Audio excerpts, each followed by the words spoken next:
ଗଳ୍ପରେ ଅଳ୍ପ ଶିକ୍ଷା ଅନେକକୁ ମୁଁ ଆପଣମାନଙ୍କୁ ସ୍ୱାଗତ କରୁଛି। ମୁଁ ଅଶୋକ। ସାଧାରଣତଃ ଛୋଟବେଳେ ସମସ୍ତେ ଗଳ୍ପ ଶୁଣିଥିବେ। ଆଜି ଆମର ସେଇ ଗଳ୍ପକୁ ନେଇ ଗୋଟିଏ ସୁନ୍ଦର ଅଧ୍ୟାୟ।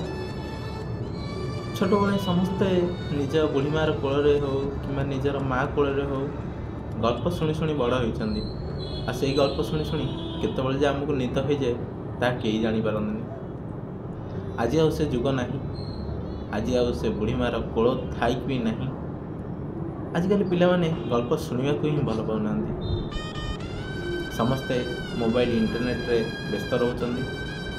ତ ସେଇ ବ୍ୟସ୍ତବହୁଳ ଜୀବନରେ ଆଜି ଏକ ପୂର୍ଣ୍ଣଚ୍ଛେଦ ପକାଇବା ଏବଂ ପୂର୍ଣ୍ଣଚ୍ଛେଦ ପକାଇ ଏହି ଇଣ୍ଟରନେଟ୍ ମାଧ୍ୟମରେ ଆମେ ଗୋଟିଏ ଗଳ୍ପ ଶୁଣିବା। ଗଳ୍ପଟିର ନାମ ହେଉଛି ଜଗନ୍ନାଥଙ୍କୁ ନିମନ୍ତ୍ରଣ ପତ୍ର।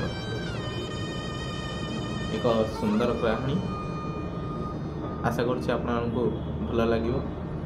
ଆଉ ଯଦି ବି କିଛି ତ୍ରୁଟି ରହିବ ନିଶ୍ଚିନ୍ତ ଭାବରେ ବଡ଼ ହୃଦୟରେ କ୍ଷମା କରିଦେବେ। ଆଠଗଡ଼ ଅଞ୍ଚଳର ନବଘନ ମଉସା ଗୋଟିଏ ବୋଲି ଝିଅ ବାହାଘର କରିବା ପାଇଁ ନିମନ୍ତ୍ରଣ ପତ୍ର ଧରି ପହଞ୍ଚିଥାନ୍ତି ପୁରୀରେ। ପୁରୀରେ ବସ୍ରୁ ଓହ୍ଲାଇବା ପରେ ଶରଧାବାଜିକୁ ମୁଣ୍ଡରେ ମାରି ନବଘନ ମଉସା ବାହାରନ୍ତି ପୁରୀ ଶ୍ରୀମନ୍ଦିର ଅଭିମୁଖେ।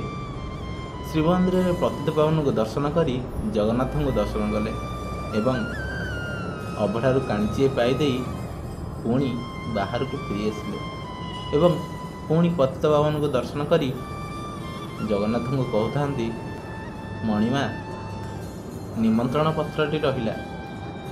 ଗୋଟିଏ ବୋଲି ଝିଅ ଭାରି ଆଦରରେ ବଢ଼େଇଥିଲି, ତାକୁ ବାହାଘର କରୁଛି ମଣିମା।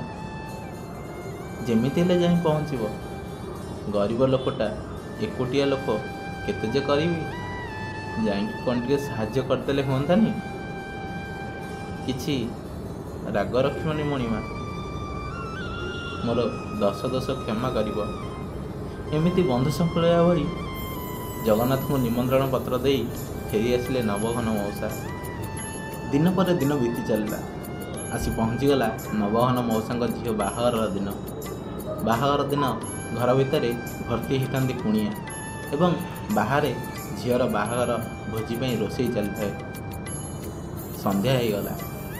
ହଠାତ୍ ବର ଘରୁ ଫୋନ୍ ଆସିଲା, ସମୁଦି, ଆମେ ଏବେ ଭୁବନେଶ୍ୱରରୁ ବାହାରିଲୁ, ଘଣ୍ଟେ 2 ଘଣ୍ଟା ମଧ୍ୟରେ ପହଞ୍ଚିବୁ। ଏହାପରେ ନବଘନ ମଉସା ଯେମିତି କିଛି ବରଯାତ୍ରୀଙ୍କର ଚର୍ଚ୍ଚାରେ ଖିଲାପ ନ ହୁଏ ସମସ୍ତଙ୍କୁ ଜଗେଇ ଦେଲେ। ଢୋଲିଆ, ମହୁରିଆ, ଶଙ୍ଖୁଆ, ଭଣ୍ଡାରୀ, ପୁରୋହିତ ସମସ୍ତଙ୍କୁ ଜଗେଇ ଦେଲେ ଯେମିତି ବରଯାତ୍ରୀଙ୍କର କିଛି ଖିଲାପ ନ ହୁଏ। ଏପଟେ ଘରର ଘରଣୀକି ମଧ୍ୟ ଜଗେଇ ଦେଲେ, ବରଯାତ୍ରୀ ଆସିଲେ ଯେମିତି କିଛି ଚର୍ଚ୍ଚାରେ ଖିଲାପ ନ ହୁଏ। ସନ୍ଧ୍ୟା ଆସି ପହଞ୍ଚିଗଲା। ବରଯାତ୍ରୀର ସମସ୍ତ ଗାଡ଼ି ଆସି ଗାଁ ମୁଣ୍ଡରେ ଲାଗିଲା। ସମସ୍ତ ଗାଡ଼ି ଆସି ପହଞ୍ଚି ସାରିବା ପରେ ବର ଗାଡ଼ି ଆସି ପହଞ୍ଚିବାକୁ ବିଳମ୍ବ ହେଲା, କାରଣ ବର ଗାଡ଼ି ଭୁବନେଶ୍ୱରରୁ କିଛି ସମୟ ବିଳମ୍ବରେ ବାହାରିଥାଏ। ଆଠଗଡ଼ ଯିବା ବାଟରେ ମଙ୍ଗୁଳି ଛକ ପାସ୍ କଲେ ପଡ଼େ ନିଛାଟିଆ ଜଙ୍ଗଲ ରାସ୍ତା ଏବଂ ସେହି ଜଙ୍ଗଲ ରାସ୍ତା ମଧ୍ୟରେ ହଠାତ୍ କାହିଁ ବର ଗାଡ଼ିର ଷ୍ଟାର୍ଟ ବନ୍ଦ ହୋଇଗଲା। ଏହାପରେ ହଠାତ୍ ବରର ମାମୁଁ ଓ କୁଳପୁରୋହିତ ଡ୍ରାଇଭରକୁ ପଚାରିଲେ, ଆରେ କ'ଣ ହେଇଛି, ଷ୍ଟାର୍ଟ କାହିଁ ବନ୍ଦ ହୋଇଗଲା? ତାପରେ ଡ୍ରାଇଭର ଦେଖୁଛି କହି ଗାଡ଼ିର ବନେଟ୍ ଟେକି ସବୁକିଛି ଚେକ୍ କଲା, ହେଲେ କିଛି ଖୋଜ ଖବର ପାଇଲାନି। ଏହାପରେ ଡ୍ରାଇଭର ଜଣକ ବରର ମାମୁଁକୁ କହିଲେ କି ଦେଖନ୍ତୁ, ଆପଣ ଝିଅ ଘର ଲୋକଙ୍କୁ କୁହନ୍ତୁ, ସେମାନେ କିଛି ବ୍ୟବସ୍ଥା କରିବେ। ତାପରେ ମାମୁଁ କହିଲେ, ନୂଆ ବନ୍ଧୁଟା ଯେ କେମିତି କ'ଣ କହିବି? ତେଣେ ଝିଅ ପକ୍ଷରୁ ବହୁତ କଲ୍ ଆସୁଥାଏ, ଏତେ ଡେରି କାହିଁକି ହେଉଛି? କିନ୍ତୁ ମାମୁଁ କିଛି କହିବାକୁ ନାରାଜ ଥାନ୍ତି। ହଠାତ୍ ବର ନିଜେ କହିଲେ କି ମାମୁଁ, ସେମାନଙ୍କୁ ଆମେ ଯଦି କିଛି ନ ଜଣାଇବା ତାହେଲେ ସେମାନେ ହୁଏତ ବ୍ୟସ୍ତ ହୋଇପଡ଼ିବେ। ଆପଣ ଗୋଟେ କାମ କରନ୍ତୁ, ଆପଣ ଝିଅ ଘର ପକ୍ଷକୁ ସବୁକିଛି କହିଦିଅନ୍ତୁ। ଏହାପରେ ମାମୁଁ ସବୁକିଛି କହିଦେଲେ। ଏହା ଶୁଣି ନବଘନ ମଉସା ନିଜେ ନିଜେ ବହୁତ ବ୍ୟସ୍ତ ହୋଇପଡ଼ିଥାନ୍ତି। ସେପଟେ ଜଗନ୍ନାଥଙ୍କୁ ଡାକିକି କୁହନ୍ତି, ହେ ପ୍ରଭୁ କଳା ସାଆନ୍ତ, ମୋ ଜ୍ୱାଇଁକି ଭଲରେ ଭଲରେ ନେଇଆ। ଏତିକି କହି ନବଘନ ମଉସା ନିଜ ମନକୁ ବୁଝେଇ ରଖନ୍ତି। ଏତିକି କହିବା ଭିତରେ ବରର ମାମୁଁର ନଜର ପଡ଼ିଲା କାର୍ ପଛପଟୁ ଆସୁଥିବା ଏକ ବାଇକ୍ ଉପରେ। ହଠାତ୍ ବାଇକ୍ଟି ଆସି କାର୍ ପାଖରେ ରହିଗଲା। ବାଇକ୍ରେ ବସିଥାନ୍ତି 2 ଜଣ ଲୋକ। ଆଗ ଲୋକଟି କଳା ଟି ସାର୍ଟ ପିନ୍ଧିଥାଏ ଏବଂ ପଛ ଲୋକଟି ଧଳା ଟି ସାର୍ଟ। ଲୋକ ଦୁଇ ଜଣ ବହୁତ ସବଳ, ଛାତି ବାହାରି ପଡ଼ିଥାଏ। ବଳୁଆ ବଳୁଆ ଲୋକ ଦୁଇ ଜଣ। ବରର ମାମୁଁ ହଠାତ୍ ଟିକେ ଡରି ପଡ଼ିଲା। ଭାବିଲା, ବଣ ଏରିଆ, ହାତୀ ବାହାରୁଛନ୍ତି, ଏ ଦୁଇ ଜଣ କେହି ଚୋର ନୁହଁ ତ? ଏତିକି ଭାବୁ ଭାବୁ ବାଇକ୍ ଆରୋହୀ ଜଣ କହୁଥାନ୍ତି, ଆପଣ ଆମ ନବମଉସା ଘରକୁ ଯାଉଛନ୍ତି କି? ଇଏ ବୋଧହୁଏ ତାଙ୍କରି ଝିଅଙ୍କ ବର। ଏତିକି କହିବା ଭିତରେ ମାମୁଁ ଜଣ କୁହନ୍ତି, ଆପଣ କେମିତି ଜାଣିଲେ? ବାଇକ୍ ଆରୋହୀ କୁହନ୍ତି, ନବମଉସା ଆମ ସମ୍ପର୍କୀୟ। ଆଚ୍ଛା, କ'ଣ ହେଇଛି? ତାପରେ ମାମୁଁ କୁହନ୍ତି, ଗାଡ଼ିଟି ଟିକେ ଖରାପ ହୋଇଯାଇଛି। ତାପରେ ବାଇକ୍ ଆରୋହୀ ଜଣ କୁହନ୍ତି, ଆରେ ମୁଁ ଗୋଟେ ଗ୍ୟାରେଜ ମେକାନିକ୍, ଆପଣ ମୋତେ ଦେଖାନ୍ତୁ, ମୁଁ ଠିକ୍ କରିଦେବି। ଏହାପରେ ବାଇକ୍ ଆରୋହୀ ଗାଡ଼ିର ବନେଟ୍ଟିକୁ ଟେକି ସବୁକିଛି ଚେକ୍ କରୁଥାଏ। ବ୍ୟାଟେରୀର ତାର ଖୋଲିକି ପୁଣି ଜଏଣ୍ଟ କରିଦେଇଥାଏ। ସେପଟେ ଅନ୍ୟ କିଛି ତାର ଖୋଲିକି ପୁଣି ଜଏଣ୍ଟ କରିଥାଏ। ଯାହା ଯେମିତି ଡ୍ରାଇଭର କରିଥାଏ, ଏ ଆରୋହୀ ଜଣକ ବି ଠିକ୍ ସେମିତି କରିଥାଏ। ଏହାପରେ ଗାଡ଼ିଟି ଷ୍ଟାର୍ଟ ହୋଇଯାଏ ଏବଂ ଷ୍ଟାର୍ଟ ହୋଇଯିବା ପରେ ମାମୁଁ କୁହନ୍ତି, ଆଜ୍ଞା ଧନ୍ୟବାଦ, ଆପଣଙ୍କ ଋଣ ଆମେ କେବେ ହେଲେ ସୁଝିପାରିବୁନି। ତାପରେ ସେ କୁହନ୍ତି, ଆରେ ଋଣ ସୁଝିବାରେ କ'ଣ ଅଛି, ମୁଁ ତ କହୁଛି ନା ନବଘନ ମଉସାଙ୍କ ସମ୍ପର୍କୀୟ ବୋଲି।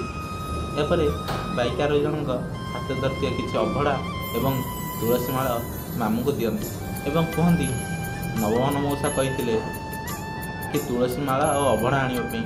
ଆମର ତ ଲେଟ୍ ହେଇଗଲାଣି, ଆପଣ ଟିକେ ଏଇ ଅଭଡ଼ା ଆଉ ତୁଳସୀ ମାଳ ନବଘନ ମଉସାଙ୍କ ଘରେ ପହଞ୍ଚାଇ ଦେବେ। ଆମର କିଛି କାମ ଅଛି, ଆମେ କାମ ସାରି ଯାଇ ନବଘନ ମଉସାଙ୍କ ଘରେ ପହଞ୍ଚିବୁ। ତୁଳସୀ ମାଳ ଏବଂ ଅଭଡ଼ା ଆକୁ ଆଣିବାକୁ କିଏ ବା ମନା କରିବ, କାହିଁକି ବା ମନା କରିବ?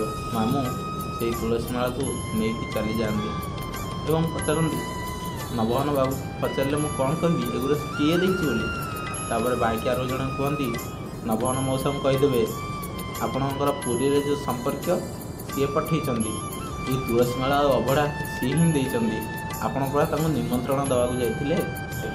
ଏହାପରେ ବରଗାଡ଼ି ଆସି କନ୍ୟାଘର ଗାଁରେ ପହଞ୍ଚିଲା ଏବଂ ବରର ମାମୁଁ ନବଘନ ମଉସାଙ୍କୁ ସବୁ ଗୋଟି ଗୋଟି କରି କହିଲେ ଏବଂ ଆଣିଥିବା ତୁଳସୀ ମାଳ ଏବଂ ଅଭଡ଼ା ନବଘନ ମଉସାଙ୍କୁ ଦେଲେ।